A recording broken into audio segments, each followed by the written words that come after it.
have you do like a lie detector test? Yes, it's called a polygraph. Polygraph.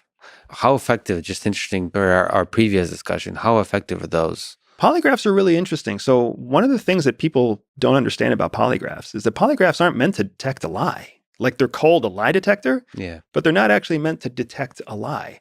They're built to detect variance from your physiological baseline. So they're essentially meant to identify sensitivities to certain types of questions. And then as they identify a sensitivity to a question, it gives the interviewer an additional piece of information to direct the next round of questions. So then from there, they can kind of see how sensitive you are to a certain level of questions. And your sensitivity could be a sign of dishonesty, but it could also be a sign of vulnerability. So the interrogator themselves, the interviewer themselves, they're the one that have to make the judgment call as to which one it is, which is why you might see multiple interviewers over the course of multiple polygraphs. But that's really what they're all about. So, I mean, outside of, they're extremely uncomfortable, like they're mentally uncomfortable, but then there's also, you sit on a pad because the pad is supposed to be able to tell like your body movements, but also like your sphincter contractions or whatever. So you're sitting on this pad, you're plugged in, you're strapped in, you're tied up, and it takes so much time to get in there. And then they start asking you questions, baseline questions at first, and then other questions from there. And you're just answering the best you can. And you never know what they're seeing and you don't know what they're doing. And it's really hard not to get anxious of that anyways. And Are then they the whole time monitoring the readings? yeah, from like they've got multiple screens and they've got it's all information superiority. They have information superiority. You're the idiot looking away from them or looking sideways of them and trying not to move because you're afraid that if you like have gas or if you move a little bit, it's going to vary you from your baseline. Yeah. And the whole time you're worried, your heart's racing and your blood pressure's increasing, which is a variance from baseline. Yeah. So yeah, I mean, it's an interesting art. Or your baseline. Correct. Maybe there's some people that are just chilling the whole time and that's their baseline. Right. But that's what they're doing. They're establishing baseline. I mean, I guess that means the polygraph is a skill that you develop absolutely. to do it well. So when people talk about beating a lie detector, it's not that they're telling an effective lie. That's not hard. It's not hard to tell a lie to an interviewer. And the interviewer doesn't care if you're being honest or not honest about a topic. What they're looking for is sensitivity. If they see no sensitivity, that's a big sign for them. That's a big sign that you're probably a pathological liar. If you show sensitivity to many things, then that's a sign that you're probably an anxious person. And they can still reset their baseline because they can tell how your anxiety is increasing, in 15-minute increments. It's a unique skill. I mean, a really good polygrapher is immensely valuable. But it's the misnomers, the misconceptions about polygraphs are vast. You also mentioned personality tests. That's really interesting. So how effective are personality tests? One, for the hiring process, but also for understanding a human being. So personality is extremely important for understanding a human being. And I would say that there's 1,000 different ways of looking at personality. The only one that I count with any significance is the MBTI. And the MBTI is what all the leading spy agencies around the world use as well. Well, that's kind of interesting to hear. Oh, yeah. There's been criticisms of that kind of test. There have been criticisms for a long time. Yeah, and you think there's value. Absolutely. And there's a few reasons why, right? So first, MBTI makes the claim that your core personality doesn't change over time. And that's how it's calibrated. And one of the big arguments is that people say that your personality can change over time. In my experience, the MBTI is exactly correct. Your core personality does not change because your core personality is defined as your personality when all resources are removed. Mm-hmm. So essentially, your emergency mode, your dire conditions, that is your core personality. We can all act a little more extroverted. We can all, be a little more empathetic when we have tons of time and money and patience. When you strip away all of that time, money, and patience, how empathetic are you? How much do you like being around other people? How much do you like being alone? Do you make judgments or do you analyze information? That's what's so powerful about MBTI is it's talking about what people are like when you strip away resources.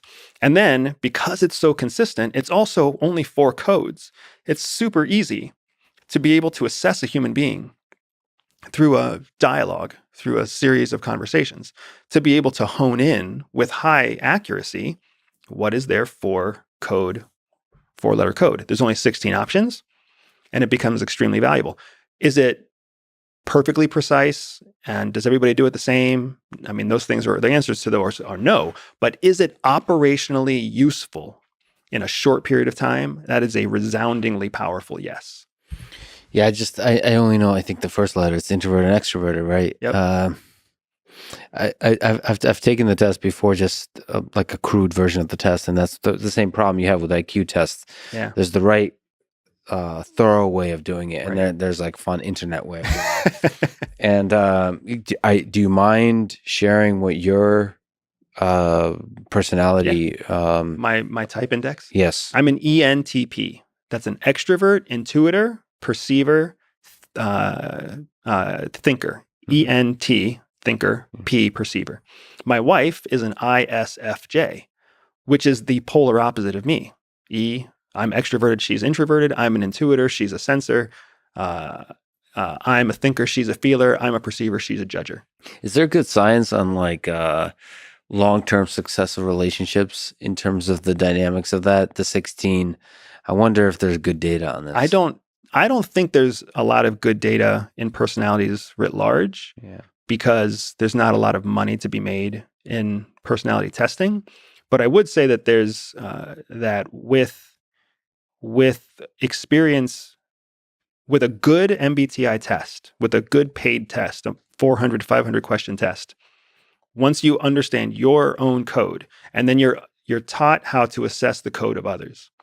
With those two things kind of combined, because then you have experience and learning, it becomes very useful, and you can have high confidence in the conclusions that you reach about people's professions, about people's relationships with family, about people's relationships professionally, people's capabilities to deal with stress, how people will perform when pushed outside of their comfort zones. Really, really powerful, useful stuff in corporate world and in the espionage world. So in terms of compressed representation of another human being, you can't do much better than those 4 letters. I don't believe you can do much better. In my experience, I have not seen anything better. Yeah, it is kind of, it's difficult to realize that there is a core personality, or to the degree that's true, it seems to be true. It's even more difficult to realize that there is a stable, or at least the science says so, a stable, consistent intelligence. Unfortunately, the G factor that they call. That if you do a barrage of IQ tests, that's going to consistently represent that G factor, and we're all born with that, and we can't fix it. Yeah. And that defines so much of who we are. It's sad. I don't see it as sad, because it's, for me, the faster you learn it, the faster you learn what your own sort of natural strengths and weaknesses are, the faster you get to stop wasting time on things that you're never going to be good at, and you get to double down on the things that you're already naturally skilled or interested in. So there's always a silver lining to a cloud. But I know now that I will never be a ballerina or a ballerino. I know that I'll never be an artist. I'll never be a musician. I'll never be any of those things. Mm-hmm. And when I was 18, that might have made me sad. But now at 42, I'm like, well, shit, awesome. I can go be something else good instead of always being bad. You're not going to be a ballerina. Because I'm not graceful. And you've learned this through years of experience. Yeah, okay. Exactly. Well, I don't know if there's an MBTI equivalent for grace of movement. I think it's called sensor. Oh, okay. Yeah. Because a sensor is someone who's able to interact with the world around them through their 5 senses very effectively. Mm-hmm. Like if you talk to dancers can actually feel the grace in all of their muscles. They know what position their finger is in. I don't have any idea. I don't know what position my feet are in right now. I'd have to look to make sure I actually feel the floor right. Yeah, I definitely have. Oh, that's good to know. So I don't, I'm not a dancer, but I do have that. You're a musician, man. Like, well, the music, I don't know to be able to pluck a guitar. Sure, yeah, that's true. That there is that physical component, but I think deeper, because there's a technical aspect to that. That's just like it's less about feel. But I do know jiu-jitsu, and grappling. I've done all my life. I don't. There's some people who are clumsy and they drop stuff all the time. They run into stuff. I don't. First of all, I don't know how that happens. But to me, I just have an awareness of stuff. Like if there's like a little spatial orientation. Yeah, like like I know that there's a small object I have to step over, and I have a good sense of that. It's so interesting. Yeah, you're just like born with that or something. My wife is brilliant, and she still walks into doors. Yeah. I mean, she'll walk into doorways. She'll bang her knee on the same wall that's been there for the last 50 years. It's for some reason really hilarious. So it's good for that. You've been asked, I think, on Reddit, are there big secrets that you know that could land you and our country in terrible trouble if it came out to the public? And you answered, yes, I wish I could forget them. So let me ask you just about secrecy in general. Are these secrets or just other secrets ones that the public will never know? Or will it come out in 10, 20, 50 years? I guess the deeper question is, what is the value of secrecy? Yeah, and transparency. The standard classification for all human intelligence operations is something called 25x2, 25 by 2. So 50 years, 25 years times 2 years, or times 2 rounds. So in essence, anything that I've seen has the first chance of becoming public domain, declassified, after 50 years, unless there's some congressional requirement for it to be reviewed and assessed earlier. So by then, I'll be 80-something years old or potentially dead, which is either way. That's when it can come out according to its typical classification. The value of secrets I have seen is that secrets create space. Secrets give opportunity for security. They give opportunity for thinking. They give space. And space is an incredibly advantageous thing to have. If you know something somebody else doesn't know, even if it's just 15 or 20 minutes different, you can change the course of fate. So I find secrets to be extremely valuable, extremely useful. Even at the place where secrets are being kept from a large mass, part of what all Americans need to understand is that one of the trade-offs to building a system of government that allows us to be first world and wealthy and secure and successful, one of the trade-offs is that we have given up a great deal of personal freedom. And one of the personal freedoms that we give up is the freedom of knowing what we want to know. You get to know what the government tells you. You get to know what you need to know or what you've learned yourself, but you don't get to know secrets. People who do get to know secrets know them for a reason. That's why it's called a need to know. How difficult is it to maintain secrecy? It's surprisingly difficult as technology changes. It's also surprisingly difficult as our culture becomes one where people want notoriety. People want to be the person who breaks the secret. 25 years ago, 40 years ago, that wasn't the case. There was a time in the United States where if someone gave you a secret, it was a point of personal honor not to share the secret. Yes.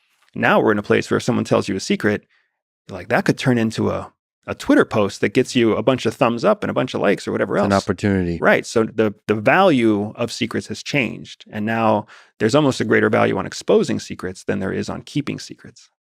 That makes it difficult to keep secrets, especially when technology is going in the same direction. Yeah. Where is the line? And by the way, I'm one of those old school people with the secrets. I think it's a karma thing. Again, back to the trust. I think in the short term, you can benefit by sharing a secret. But in the long term, if people know they can trust you, like the juicy of the secret, if it's a test of sorts. If they know you can keep that secret, that means like you're somebody that could be trusted. And I believe that like not just effectiveness in this life, but happiness in this life is in forming a circle of people you can trust. Right. We're taught that secrets and lies are similar in that they have a limited shelf life. If you treat them like food, secrets and lies have a very limited shelf life. So if you cash in on them while they're still fresh, you beat them before they spoil. You get to take advantage of them before they spoil. However, trust has no limit to its shelf life. So it's almost like you're trading a short-term victory and losing a long-term victory. Yeah. It's always better to keep the secret. It's always better to let the lie live because it will eventually come to light from somebody else. not from you, because it already has a limited shelf life. But what you win in exchange for not being the one that cashed in on the secret is immense trust. Let me ask you about lying and trust and so on. So I don't believe I've been contacted by or interacted with the CIA, the MI6, the FSB, Mossad, or any other intelligence agency. I'm kind of offended. But would I know if I was? So from your perspective, No, you would not know if you were. For sure, you've been on their radar. Absolutely, you've got a file. You've got a dossier somewhere. why would I be on the radar? Because So you're who's interesting? it's not necessarily that you are interesting to someone as a foreign asset or an intelligence collection source, but your network is extremely interesting. But networks are important too. Correct. If someone was able to clone your phone, every time you cross a border, you go through some sort of security. If you've ever been pulled into secondary and separated from your bag, that's exactly when and how people clone computers. They clone phones. They make whatever photocopies of your old school planner, whatever it might be. But for sure, you are an intelligence target. It just may be that you're not suitable to be a person who reports foreign intelligence. We've got to understand that all people are potential sources of valuable information to the national security infrastructure of our host country and any country that we visit. Someone like you, with your public footprint, with your notoriety, with your educational background, with your national identifications, becomes a viable and valuable target of information. Yeah, that's so. To speak to that, I take security pretty seriously, but not to the degree that it runs my life, which I'm very careful about. That's good. I'm glad to hear that. So I mean, the moment you start to think about germs, right?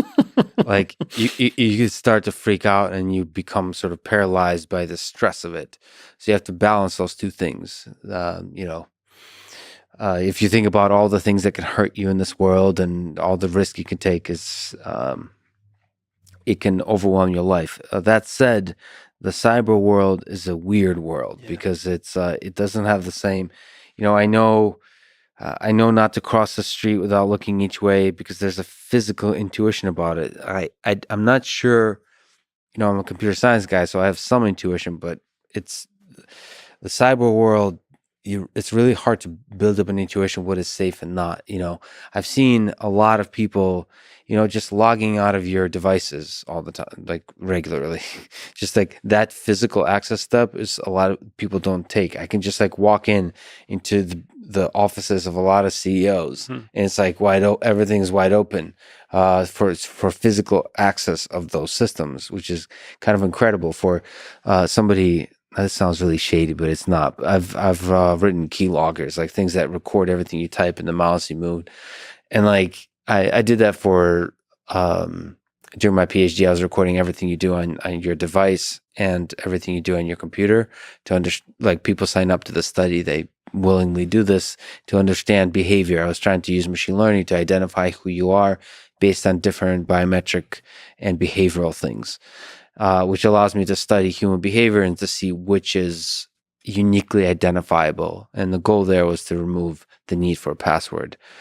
But how easy it is to write a thing that logs everything you type, I was like, wait a minute. Like, I can probably get a lot of people in the world to run this for me. I can then get all of their passwords. You could do so much. Like I can run the entirety of the CIA from just myself if I was, and I imagine there's a lot of really good hackers like that out there, much better than me. So I try to prevent myself from being all the different low-hanging fruit attack vectors in my life. I try to make it difficult to be that, but then I'm also aware that there's probably people that are like 5 steps ahead. You're doing the right thing. What I always advocate is the low-hanging fruit is what keeps you from being a target of opportunity. Mm-hmm. Because your half-assed hackers, your lazy hackers, your unskilled hackers, they're looking for low-hanging fruit. They're looking for the person who gets the Nigeria email about how you could be getting $5 million if you just give me your bank account. Exactly. That's what they're looking for. And the thing that's scary is that if you're not a target of opportunity, if you become a intentional target, then there's almost nothing you can do. Because once you become an intentional target, then your security apparatus, they will create a dedicated, customized vector of attacking your specific security apparatus. And because security is always after, right? There's the leading advantage and the trailing advantage. When it comes to attacks, the leader always has the advantage because they have to create the attack before anybody else can create a way to protect against the attack. So the attack always comes first, and that means they always have the advantage. You are always stuck just leaning on, this is the best security that I know of. Meanwhile, there's always somebody who can create a way of attacking the best security out there. And once they win, they have a monopoly. They have all that time until a new defensive countermeasure is deployed. Yeah, I tend to think exactly as you said, that the low-hanging fruit protects against crimes of opportunity. And then I assume that people can just hack in if they really want. Think about how much anxiety we would be able to solve if everybody just accepted that. Well, there's several things you do. First of all, to be honest, it keeps me honest, not to be a douchebag or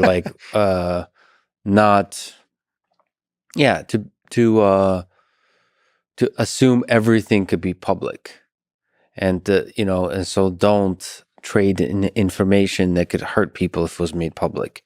So I try to do that, and the thing